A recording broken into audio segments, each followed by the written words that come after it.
Today we're going to discover more things about this interesting game. First, we're going to head out to attack the nearby island and gather resources that will be very necessary for building our base.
We're going to build wooden chests to store the items and materials we collect.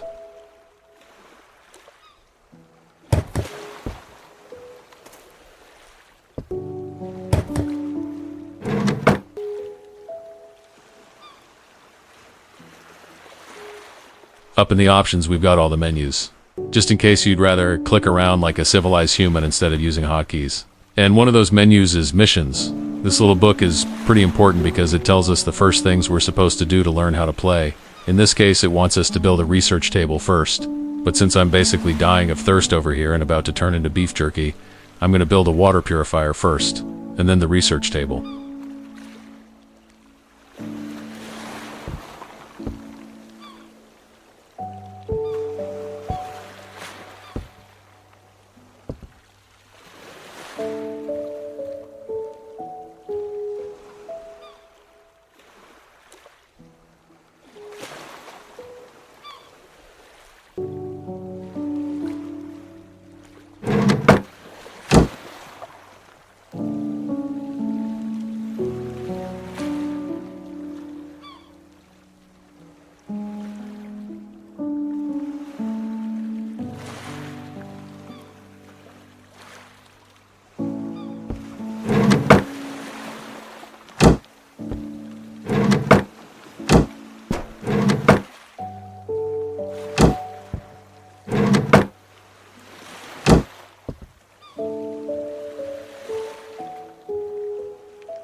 I'm also going to need a bucket. Since I've got plenty of metal, I won't need to go hunting for more. And I'll have to head down to the shore to grab some water for the purifier. The purifier is also going to ask for wood, so I'll need to toss some in to fire it up after adding the water. First the water, then the wood. Otherwise, I'm basically trying to cook steam with no ingredients.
Now that we've had a drink, it's time to go hunt for more components, metal, and all the stuff we need to build our research table. The research table is basically the place where we level up our technology.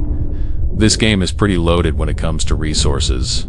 You can craft a ton of things, but we've got to upgrade our workbench first.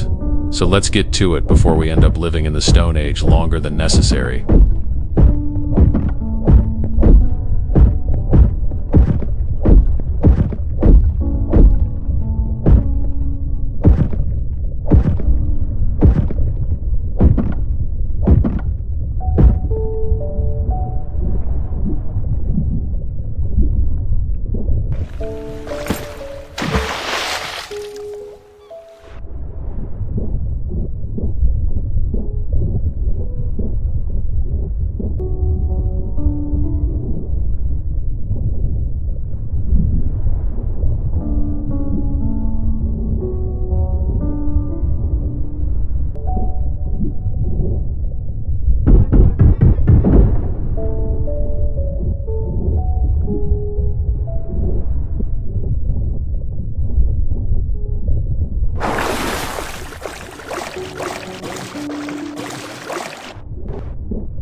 Cars are absolutely essential since they cough up a ton of scrap and all kinds of useful components. Basically, every time you pop one open, it's like Christmas morning, just with more rust and fewer presents.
Sometimes we'll run into important items like neon signs and decorations for our cabin. You know, the kind of stuff that doesn't help us survive at all, but absolutely does make the place look less like a taxidermy shed and more like a home. Priorities, right?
Once we're back home, we're going to put up the glowing cat sign to decorate our cabin and stash all our materials in the chests. This part is totally up to you, but I like to keep things organized. One chest for iron, another for wood, another for found items, another for crafted items, and one just for food. And if I ever need more, I'll just build more chests, because nothing says survival like turning your house into a storage warehouse.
And finally, I've crafted my research bench, which I'll place somewhere in my tiny shelter so I can start figuring out what this thing can actually do. It's like bringing home a new appliance. You know it's important, you just have no idea which button makes it explode and which one makes it work.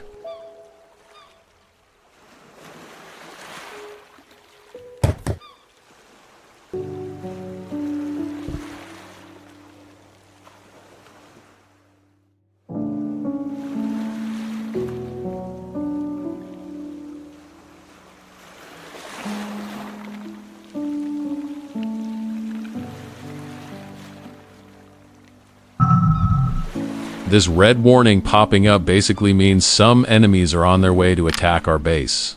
At these early levels, the enemies are super easy to deal with. Think angry toddlers with sticks. They do hit fast though. So let's step outside the cabin and wait for them. If you don't stop them, they'll turn your cozy little shelter into modern art. The broken kind.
With our cat sign glowing on the wall and a beautiful sunset in the background, it's time to wrap things up. Make sure to subscribe, hit that like button if you enjoyed the video, and drop a comment if you're playing the game or if it caught your interest. It's a pretty relaxing game, really well polished.